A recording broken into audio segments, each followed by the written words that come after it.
What's up? Thanks for joining me, and I hope that you got to see my last video and maybe, I don't know, the 10 other videos that are on my channel. This is obviously a different day, not the same day that I filmed that last video. Of course not. Of course it's the same day. I'm wearing the same shirt. I'm in the same spot. It's the same day because I blocked out some time to answer some of these questions, so here we are. In case you didn't watch the last video and I just outed myself for filming all this stuff in one day, here's the disclaimer that I have to give. I am a lawyer. I am not your lawyer. I don't know you, and you have not retained me. Anything you hear in this video is just legal knowledge, not legal advice. I'm licensed in Florida and California. I live in Texas. I am not licensed here to practice law. My name is Shannon Montgomery. Welcome. I'm the owner of Montgomery Law, where I practice mostly intellectual property. I also handle some business stuff for my clients that are in Florida and California. So today's video, as if there wasn't a video yet just 2 seconds ago on this same day. Anyways, today or right now, the question I want to answer is, how do I protect my logo? Which is a great question, and to be honest, I sort of answered it in the last video, but this one will keep more specific to logos and less confusing with international stuff. So, a logo. You got a logo. First things first, let's make sure you own that logo. If you had a third party draft the logo, design the logo, develop, make, create the logo, please make sure that there's a contract between you and that third party that indicates that that person is giving up all the rights they had in that logo, which would at the time probably be a copyright, but basically they're assigning any and all rights that they ever had to you and to your business. So first of all, that's number one. Make sure you actually own the logo that you want to protect. Number two, start using it.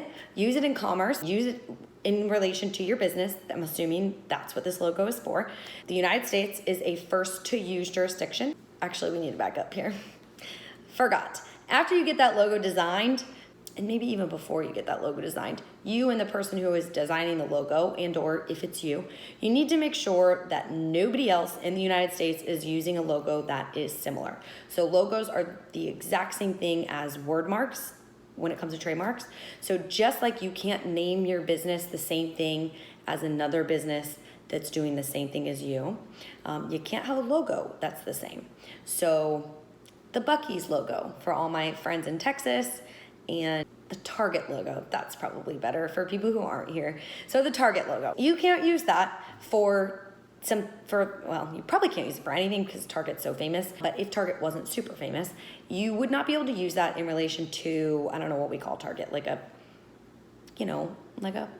store, just a general store that offers generally everything. You wouldn't be able to do that because that's their logo, and just like you can't call a store that sells clothes and home goods and food Target because it's already in use, right? So that's number one. Make sure your logo is not already in use before you start using it. 2, make sure you actually own it. 3, start using it, okay? So since the United States is a first to use jurisdiction, if you start using that logo in relation to providing your product or service, you gain what we call common law rights. Those common law rights are going to be pretty geographically limited, even though the way we do business is pretty much all online, and everything is so connected. The law still won't recognize. They're not going to give you broad rights in something just because you started using it on Instagram. I mean, maybe one day they'll catch up, but I don't think so. So start using your logo in commerce, and while you're using it, make sure you put the little T in the M, everyone's seen it, next to, either on the bottom or somewhere on the display. What that does is it puts people on notice that this logo is very important to the person who's using it. And we call that asserting your rights in your trademark. Step, I don't know what we're on, 4, probably. Step 4, get your federal trademark registration done. You go through the USPTO, and by you go through, I mean you hire an attorney to do it for you, because there are so many things that I think you can use LegalZoom for, or that you can maybe figure out how to do on your own. Applying for trademarks is not one of them. And I'm not saying that just because I handle trademark applications. I'm saying that because I get a lot of clients from LegalZoom because they inevitably screw it up almost every single time. So then you pay LegalZoom, and then you have to pay me to fix what they screwed up instead of just paying me in the first place. or paying somebody else. You don't even have to pay me. You can find a different attorney. That's fine. I don't care. Just work with an attorney. Okay? So get your trademark registration done. So fourth. And then after that, it's really about policing your mark. It's maintaining your trademark registration, of course, which hopefully when you work with an attorney, they'll tell you how to do that. But then you want to police your mark. So number 5.5, 6 is policing your trademark. If you see somebody using a logo that is confusingly similar, like when you see it and it makes you think of your logo and they're using it in relation to something that is either exactly what you do, or something that could essentially also be sold in relation to what you do, then you need to put a stop to it. So, ask them to stop or hire an attorney to send a cease and desist. Hopefully that works. If not, you're gonna have to take them to court, because if you don't police your trademarks, i.e. your logo, you will lose any rights you have in that. And I don't know what the point of building a business and building all this brand awareness is if you're not going to get the rights to protect that brand.